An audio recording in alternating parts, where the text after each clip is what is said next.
மைதாவுக்கு no சொல்லுங்க. MPM கூட்டு பெருங்காயத்துக்கு S சொல்லுங்க. நோ மைதா. தாவேக தலைவர் விஜய் முதலமைச்சராக பதவியேற்பதில் காலதாமதம் ஏற்பட்டுள்ள நிலையில் பாதுகாப்பு நடவடிக்கையாக மெரினா உள்ளிட்ட பல்வேறு இடங்களில் காவல்துறையினர் கண்காணிப்பில் ஈடுபட்டனர். இதுகுறித்த கூடுதல் விவரங்களை நமது செய்தியாளர் அன்பழகன் வழங்க கேட்கலாம். அன்பழகன் வணக்கம். தமிழக வெற்றிக் கழக தலைவர் 108 இடங்களில் வெற்றி பெற்றும் இன்னும் பெரும்பான்மையை நிரூபிக்காத சூழலில் ஆட்சி அமைக்க காலதாமதம் ஏற்பட்டுக் கொண்டிருக்கக்கூடிய நிலையில் பாதுகாப்பு நடவடிக்கையாக மெரினா உள்ளிட்ட முக்கிய இடங்களில் பாதுகாப்பு ஏற்பாடுகள் தீவிரப்படுத்தப்பட்டிருக்கிறது. இது பற்றிய விவரங்கள் என்ன, சொல்லுங்க.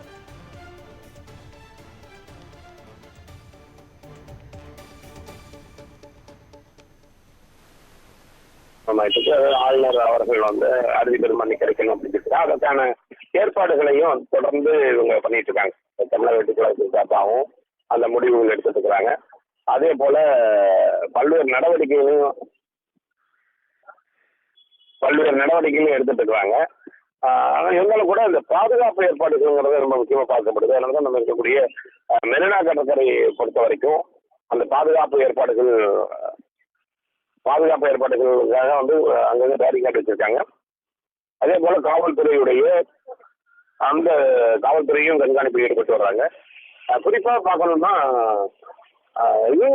அதாவது இப்ப தமிழக வெற்றிக் கழகத்தினுடைய பொறுமையா மக்களும் பொறுமையா இருக்கக்கூடிய ஒரு சூழல் தான் இருக்கு. மக்களும் பொறுமையா இருக்கக்கூடிய ஒரு சூழல் தான் எனக்கு வருது.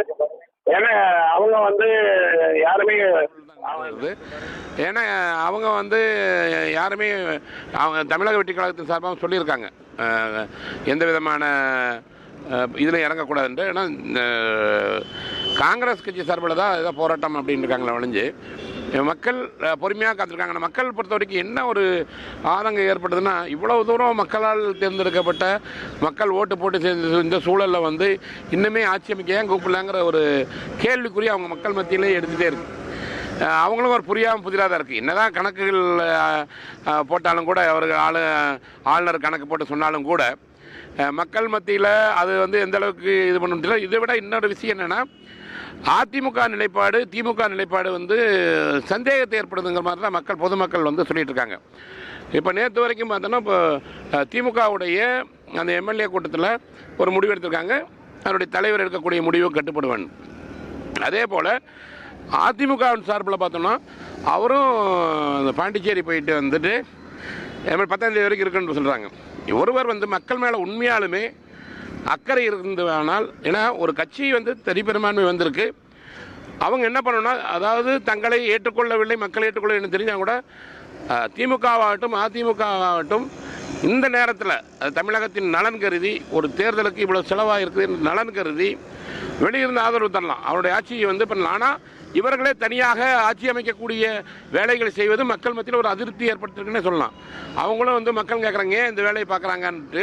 ஆனால் அந்த அளவுக்கு நடக்குமான்னு தெரியல. இதில் திராவிட முன்னேற்ற கழகத்தை பொறுத்த வரைக்கும் அவள் தெளிவாக நாங்கள் எந்த ஆட்சிக்கு இடையூறு செய்ய மாட்டோம்னு சொல்லியிருந்தாலும் கூட, இன்று முக்கியமாக பார்க்கப்படுவது என்னென்னா, திமுகவுடைய கூட்டணியில் அங்கம் வகித்த கம்யூனிஸ்ட் கட்சியாகட்டும், விடுதலை சிறுத்தைகள் கட்சியாகட்டும், இவர்கள் அவர்களுக்கான அந்த யாருக்கு ஆதரவாக செயல்படுகிறார்கள் என்பது ரொம்ப முக்கியமாக பார்க்கப்படுது.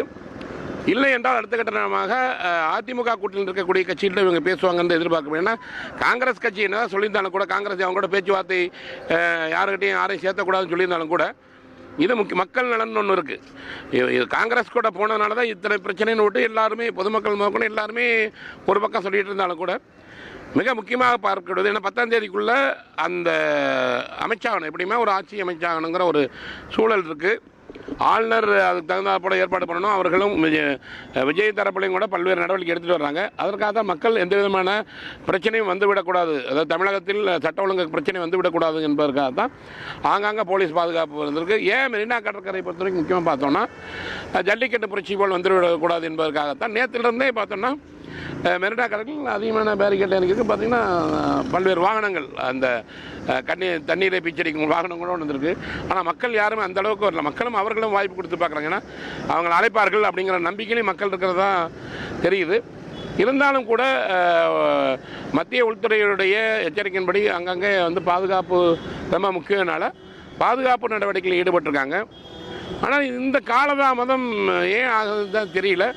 உடனடியாகவே ஆளுநர்கிட்ட இவங்களும், அதாவது தமிழக வெற்றி கழகத்தின் சார்பாகவும் உடனடியாக தங்களுக்கு ஆதரவான கிடைத்துக்கணும். அதே போல் பொதுமக்கள் பொதுவாக என்ன சொல்கிறாங்கன்னா, இந்த நேரத்தில் அனைத்து கட்சியுமே, அதாவது திராவிட முன்னேற்ற கழகத்தில் இருக்கட்டும், அதிமுகவாகட்டும், மற்ற அதிமுக கூட்டணியில் அங்க வைக்கக்கூடிய கட்சியாகட்டும், வெளியிருந்த ஆதரவு ஒரு புதுசாக ஒருத்தர் வந்திருக்காருன்னா அவருக்கு ஆட்சி அமைக்க விடணும், ஏன் இவங்க மக்களுக்காக தானே அவங்க வர்றாங்க அப்படிங்கிற ஒரு பேச்சு அடிபட்டு இருக்குது. அதுதான் ஆச்சரியமாக இருக்குது.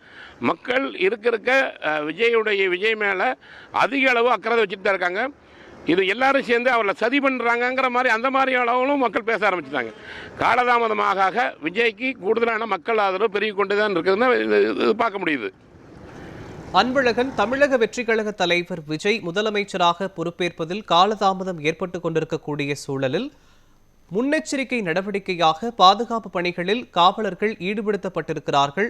தமிழகத்தில் முக்கியமான இடங்களில் பாதுகாப்பு நடவடிக்கையை மேற்கொள்ள வேண்டும் என்று உத்தரவு பிறப்பிக்கப்பட்டதை தொடர்ந்து மெரினா கடற்கரைக்கு வரும் மக்களுக்கு ஏதேனும் கட்டுப்பாடுகள் விதிக்கப்பட்டிருக்கிறதா?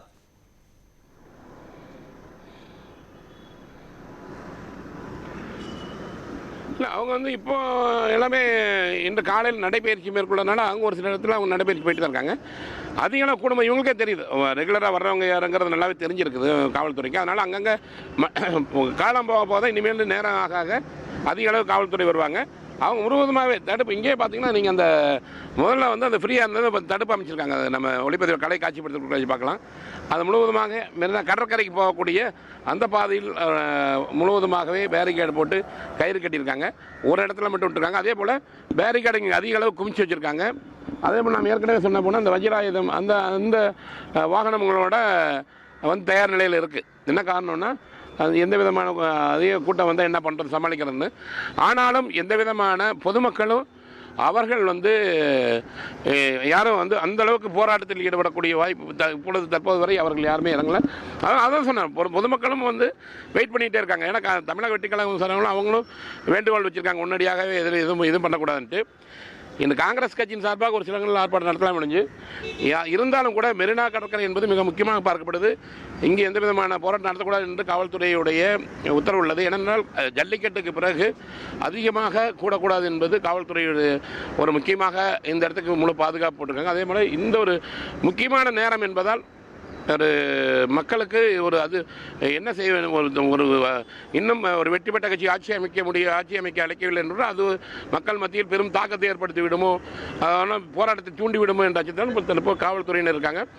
இருந்தால் காலதாமதமாக அதற்கான வாய்ப்புகளும் அதிகமாக தான் இருக்கிறதா பார்க்கப்படுது. அன்பழகன், சென்னை மெரினா கடற்கரை தவிர்த்து சென்னையில் எங்கெங்கெல்லாம் முன்னெச்சரிக்கை பாதுகாப்பு நடவடிக்கைகள் மேற்கொள்ளப்பட்டிருக்கிறது?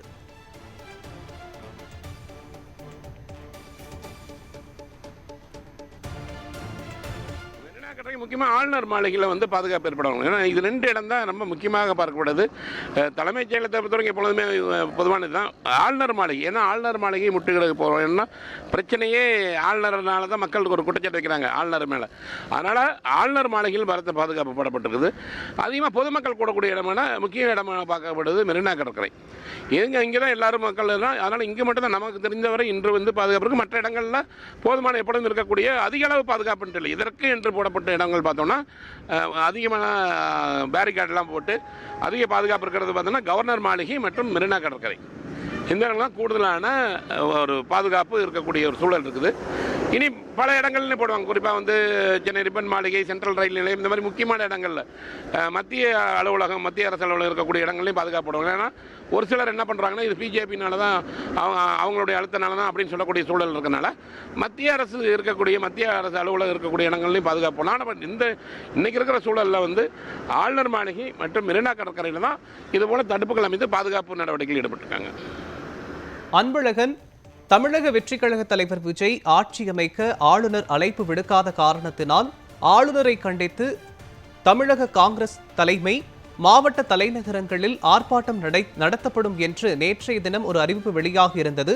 மேலும் நீங்களும் பேசும்போது குறிப்பிட்டிருந்தீர்கள், காங்கிரஸ் கட்சியினர் ஆர்ப்பாட்டம் நடத்தக்கூடும் என்பதால் முன்னெச்சரிக்கை நடவடிக்கையாக மெரினாவில் பாதுகாப்பு நடவடிக்கை மேற்கொள்ளப்பட்டிருக்கிறது அப்படி என்று. அதனால் காங்கிரஸ் கட்சியினர் எங்கு ஆர்ப்பாட்டம் நடத்துவதற்கான வாய்ப்புகள் இருக்கிறது? அது பற்றிய தகவல்கள் ஏனும் கிடைக்கப்பட்டிருக்கிறதா?